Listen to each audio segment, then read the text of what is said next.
We had a couple people reach out to us on Facebook. They said, hey, there's this abandoned house a couple streets over from you, and I'm pretty sure that your cat is hanging out there. So Aaron and I, for the next couple of days, just hung out around this abandoned house, calling the cat's name with treats until we realized actually the house wasn't abandoned at all, and we were trespassing. From NCPR, welcome to Northwards. People, ideas, and conversations from and about Northern New York, Vermont, and beyond. I'm Mitch Tyke. Support for the Northwards podcast comes from St. Lawrence University, where a strong liberal arts tradition with real-world applications equips students to solve 21st century challenges. stlawu.edu. Earlier in the history of Northwards, we sat down with the very talented host of the Howl Story Slam podcast, one Ethan Shantie, and talked about his hopes, dreams, and aspirations for the podcast that was just about to launch at that point. Well, the first season is over, listeners, and I believe it was a smashing success. So we've invited Ethan Shantie to stop by the studio once again, which is kind of exaggerating things because he doesn't really have to stop by. He was already in the studio when I walked through the door. He's sitting across from me. Ethan Shantie, welcome back to Northwards. Hi, Mitch. Thanks for having me back. And thanks for taking the time today. I want to talk with you because The Howl had, 12 episodes in its first season? Just 10. Just 10. Just 10, yeah. I was never a math expert. So 10 episodes in its first season, and they broke all sorts of records for listenership for a podcast that we produce at North Country Public Radio, which is a little self-congratulatory. But if you can't be self-congratulatory, who can, right? Right, yeah. We had a lot of conversations about how we shouldn't get too caught up in just the numbers aspect of it. But it's really hard not to look at them and celebrate, when 30,000, not 30,000, but we had almost 30,000 downloads. And it was 10. Right. 10 people. 10 total. Yeah. No, but when you see that your episodes, the thing that you're working on has been downloaded 30,000 times, that feels good. So it's hard not to look at those numbers and celebrate a little bit. And I'm just really, really stoked that anybody cared about what we were bringing to the digital podcast space and was really interested in these stories, because I know that we felt strongly that they were entertaining and that they spoke to some of our North Country values, and that they deserve to be heard by a larger audience. Well, and you have to wonder if making these available to a worldwide audience also gave the people who told the stories some new incentive to kind of go back and listen to them and share them with their friends. And, it's a viral thing. Yeah. And I think that all of the people who we chose for this first season should be extremely proud of the stories that they told. I actually caught up with Tanya Roy, who told a legendary Howl storyteller. Yeah, she really is. And her story was on an episode called I Joined a Dating Site on a Dare. And it's all about how she meets her partner through this unexpected series of events after she joins Match.com. It's really funny. It's really heartfelt. And I caught up with her a few weeks ago. She said that she was really interested, and I told her that we had great feedback from her episode and people loved it. And she was like, well, what I want to tell you is this, that when I got on stage and I got to a certain point in my story, I realized that I could either follow the guidelines of the Story Slam and risk losing, or tell it the right way. And so she's like, I had this moment where I paused, and she's like, you can probably hear it in the episode. And I just decided, this story is important to me and it needs to be told the right way. So I'm going to go over time and just give the audience this story straight from my heart. And hopefully I'm not punished or penalized for it, and when her and I were talking, it was like, I could tell that you had that moment of reflection when you're on stage where you take this deep breath in and you pause and you make this decision. And I told her I thought that was the right move, to break with format a little bit and go over time to make sure that people heard her story the way it needed to be told, which I thought was really cool. So for you, having sat down and you don't just host this show, you also Right. go back through all the old stories and you edit and mix the show, Right. and basically you immerse yourself in Yeah. these stories as you're producing each episode. We were at the Howl Story Slam when it was in Potsdam recently, and you actually got up on stage and told a story for the first time, right? It was the very first time I've told a story on stage, and it was like a little bit nerve-wracking because you're much more vulnerable. When you're actually speaking in front of people, that barrier is not the barrier that you have as a broadcaster is not there anymore. You're just looking out the window, or you're looking directly at the microphone, or you're looking at the thing that you're reading. But when you have to tell this really personal story and you're staring at people and gauging their reaction in real time, it's much different. I mean, you probably are over that stage fright by now, I would think. I don't know. Every time I finish telling a story, I step off the stage, and the first thing that pops into mind is, well, fooled him again. Interesting. That's kind of surprising to hear. I would think that you would be like really confident about this at this stage, but I don't know. I'm making a conscious effort to kind of like get over my stage fright.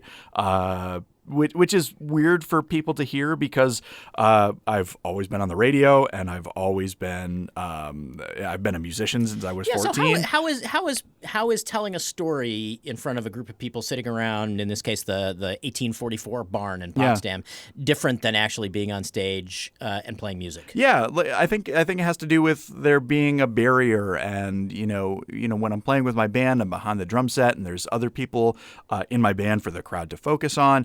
And somewhat less screaming, I think. There's less screaming at the 1844 house generally, yeah. And the Howl Story Slam generally, yeah, less screaming. But yeah, it's being the center of attention. It's having people, sort of like. It's having people react to you in those quiet moments where you make a joke and they either laugh or they don't laugh or they stonewall you and there's that terror. It's making yourself vulnerable. That is the weird thing for me. That's the uncomfortable thing for me. But yeah, I've been actively trying to get over it by just being out in public more and like reading poetry and doing the Howl Story Slam, and it was a surprise that people loved the story that I told. It was good. Yeah, it was fun. You told a story about your cat. Yeah, my cat Ripley, who went missing a couple of months ago, and my partner Aaron and I thought that we had gotten her back. So why don't we listen to a clip from that story told at the 1844 barn?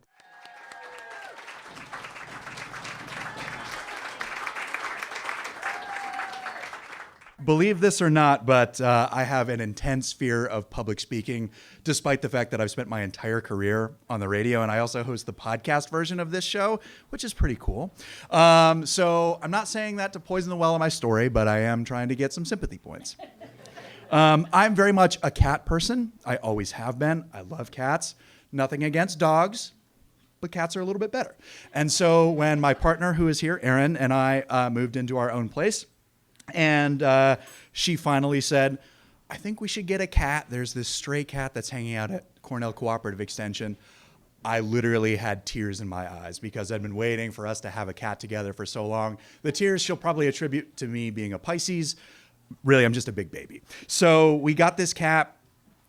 She was a stray. Her name was Ripley, named, of course, after the badass in the Aliens franchise, Ellen Ripley. And she pretty much hated us at first. It took her 4 months to warm up to us. During that time, she either hid between the washer and the dryer, or she hid on this utility cabinet that we have in our utility room. But eventually, she became the perfect cat. A beautiful cat, a lovely cat. She would scream at Erin in the morning until she got fed. She would scream at me in the afternoon until I let her up on my lap so she could sniff around my laptop. She would scream at night when Erin and I went to bed because she couldn't see us anymore, and that meant that we had disappeared. And love this cat very, very much. And then she disappeared in June. Erin and I did the thing that you're supposed to do, which is put up posters. We talked to all of our neighbors. We called every humane society in the county.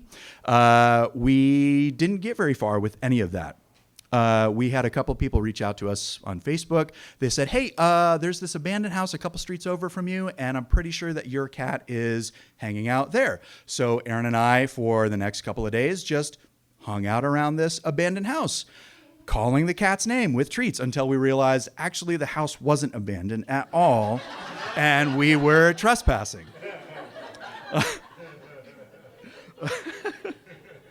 Nobody called the cops, which is fortuitous for us. So we hadn't necessarily given up hope. We knew that she was a barn cat. She'd eventually come back around probably, but we were really devastated. We were really upset. We really loved our cat. We wanted to see her again. We were like, bro, what is your deal? You get all the cuddles and food you want inside. You're just chasing mice outside. Come home. But no, so she's still missing. And then one day, Erin and I are watching The Bear, and she gets a message on Facebook from someone that she doesn't know and that I don't know. And they say, we have your cat. It's not threatening like that, but it's like, we have your cat. And they send us photos, and sure as hell, it is Ripley. It's got the bushy tail, it's got the tiger coating, and the photos are a little bit blurry, but we're like, thank God our cat is here. So we bundle up, we get a towel, we get our little cat carrier, which we know that she hates, and we jump in my truck and we rush over. It's just a couple streets over, and we think we're going to get to go into the house and see this cat and give it treats and confirm that it's our cat.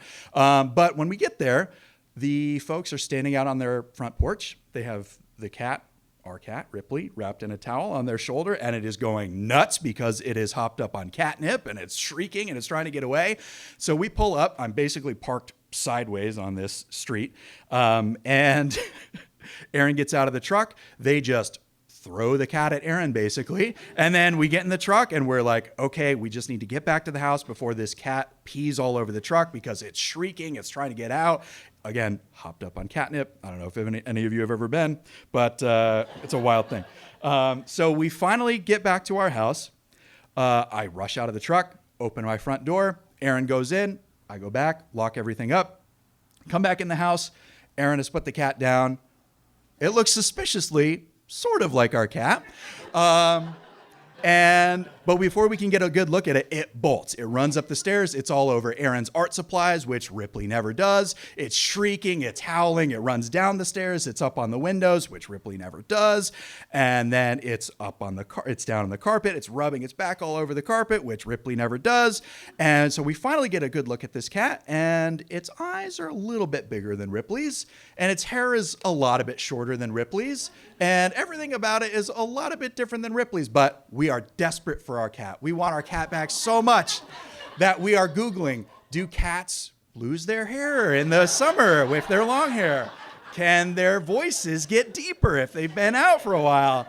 And all of this was totally unnecessary when we finally got down and we lifted up its tail to realize that it was very much a male cat, a well-endowed male cat.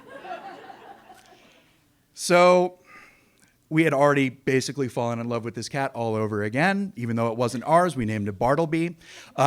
We thought to ourselves, maybe we'll just keep it. And then we thought, well, it must be a person's cat. This cat is so friendly. It's so lovely. It's so affectionate. It's got to be somebody's missing cat. So we call the Humane Society. Finally, somebody comes and picks it up. And Bartleby, thankfully, has found a new home. Ripley is still missing, but I saw her on the edge of our driveway this morning eating the wet food that we had left out for it. So we're pretty sure when it finally gets cold, she will come in, at which point she will be grounded for life. Thank you. Ethan Shantie, both on tape from the 1844 barn and in the studio with us here on Northwards. Ethan, first of all, great job. Thank you. Not just because it meant that I did not have to tell a story that night, but, as long as this is the clip episode of Northwards, why don't we listen back to some other highlights from the past season and have you wax philosophical about them? Yeah. Let's treat this like it's the Simpsons 138th episode clip show spectacular. We'll play a couple of clips from this past season. Two of my favorite episodes, episodes 9 and 10.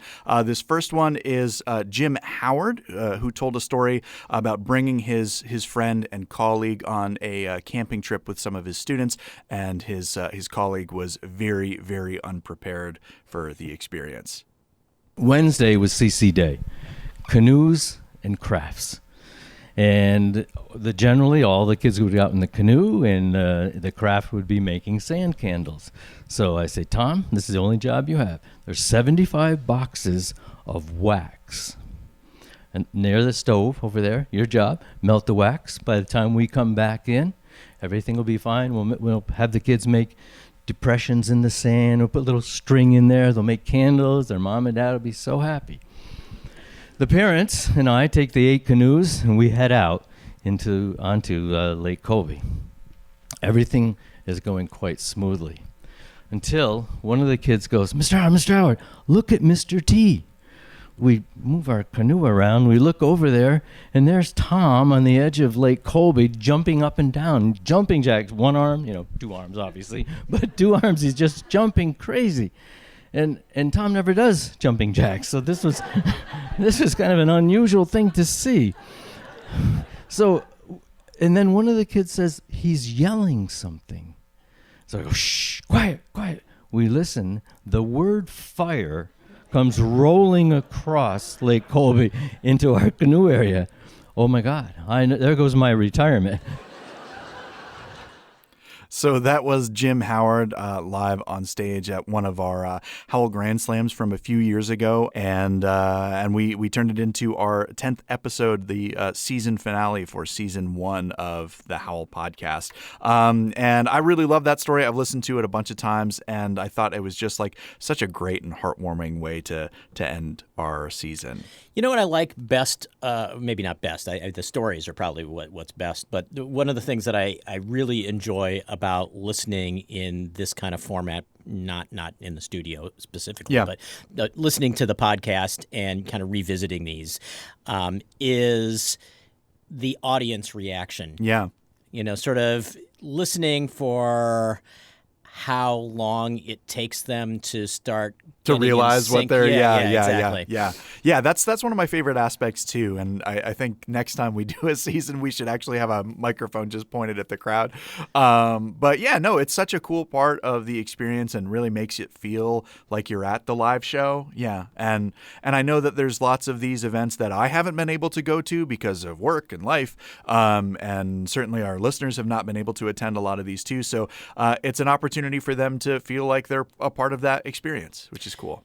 Ethan Shantie is our guest here on Northwards. He's the host of the Howell podcast, also available on NCPR and wherever you get your podcasts. And we're listening back to a couple of clips from the first season of the Howell, which has recently concluded. What else did you bring for us? I brought one more clip that I want to play, which was from our 9th episode called "Friendship is for the Birds," and this is Deirdre Loftus, also from a Howell Grand Slam, talking about making friends in unexpected places after she graduates college. I think that birding is the only sport that people start doing after they go through menopause. This is a thought that I find myself having as I'm sitting in a car next to my friend named Helen. Now, Helen is the sexiest 94-year-old that I know. She is smart and she is sassy, and she just got married to a 72-year-old named Peter. I'm sitting in this car with Helen, and I ask her, Helen, when did you start birding? And she says to me very plainly, well, I was in an abusive marriage. My husband refused to divorce me. I had a date on the calendar and a plan for killing myself. I was walking through the park one day, and I saw an eared grebe. It was the most magnificent thing I'd ever seen. So I got a bird book, I identified it. The next day I went back to the park, I identified another bird, and another bird, and another bird. Before you know it, my suicide date came and went. Birding saved my life. Now this was not the response I was expecting to this very generic question. Even more so, I was not expecting Helen's continued response, which was, the best part is, he wouldn't divorce me because he knew I'd get half his money. I come home one day, he dropped dead in the shower. I got everything. That's Deirdre Loftus telling her story on our first season of the Howl podcast. She told that story live on stage at one of our Grand Slams, and then we put it in our podcast. And that's another one of my favorite stories from this season, in part because that clip that we heard has some like really, really serious and kind of dark stuff happening, but it's told with this like levity that you are only afforded as a storyteller or a person with years and years of space in between those events, and that's a shared quality among so many of the stories that we heard, is that there are these like really tragic and serious things happening, but when you distance yourself from them, you can realize that there's a lot of humor and a lot of light in the strange and uncomfortable thing that you experienced. Well, and I think one of the things that makes that so good is the contrast that exists. Right. Like that tension between it's the comedy and tragedy masks. Exactly, yeah. And they're all wrapped up in 5 minutes of storytelling. Yeah. Or I guess slightly longer for Grand Slams. Right, sure. And that's been the fun thing for me as the host and as the producer or editor of the show, is seeing how a person can really just take this story with years packed into it and get on stage and tell it with drama and comedy and jokes and punchlines in like just 5 or 6 or 7 minutes. And it's really, really an art form. Like, these people have crafted these stories. It's not, they're not just getting up on stage and riffing, these are really, really well-crafted stories. It's actually worth noting that that's one of the reasons that both Natalie Thill, who is with the Adirondack Center for Writing, and I are both on a panel at the Lake Placid Film Festival late this month about storytelling itself. Cool. And things coming full circle. She's going to talk about storytelling as it's portrayed on stage in The Howl, and I am going to talk some about storytelling in terms of how an interview can be the same as telling a story and sort of inserting narrative arc into a conversation. That was a little self-serving. So is the fact that we have another Howl Story Slam live on stage coming up in Saratoga Springs on the 25th of October. So Cool. If you're listening to this before the 25th of October, it's actually going to be the first time that the Howl is streamed on video live as it's happening. Cool. I didn't know that. Yeah, it's at Cafe Lena in Saratoga Springs. You can check that out. You actually have to buy tickets to the video live stream. Wow. But if you're there in person, it's just a suggested donation. That's awesome. I had no clue. I'm glad that we're doing that. And then we're back on stage in November in Tupper Lake at Racket River Brewing. Yeah, and then we'll eventually have the Grand Slam, which takes all of the winners from this past season and puts them on stage to battle it out. So we're a little ways out from the second season of The Howl. Yeah. We're going to be putting the Howl Season 2 out in January. And I'm hoping that in the next couple of months here, we'll have some bonus episodes to bridge the gap and wet the whistle of those folks who found that they really loved Season 1 of the Howl. Well, Ethan, great work, and thanks for a job well done. Thank you. So, yeah, we'll see you in Season 2 in January. Congrats. Thanks. Ethan Shantie is the host of the Howl podcast, which just wrapped up its first season. You can go back and binge all 10 episodes at ncpr.org/howl or wherever you listen to your podcasts. The Howl Story Slam is a co-production of NCPR and the Adirondack Center for Writing. That is all for this episode, but before we go, I want to peel back the curtain for just a moment and mention that this program is produced at North Country Public Radio, which is, if you didn't realize it already, a listener-supported enterprise. Northwards, The Howl, and everything else here at NCPR is made possible by people just like you, maybe you already, who not only enjoy our programs, but contribute to make them available to our whole community. And best of all, we do not ask you to pay full freight, just what you can afford. And this is where you're really fortunate to have listened this far into this monologue.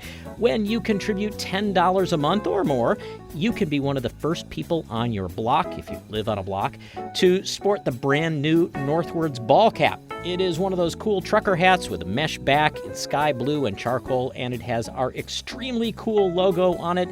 You'll be supporting Northwards, The Howl, and everything that makes NCPR a unique part of our community. Do it now at whatever level, ncpr.org/give, and we all are grateful. Northwards is an NCPR podcast production. The show is written, edited, and produced by Mitch Tyke with digital production supervision by me, Ethan Shantie.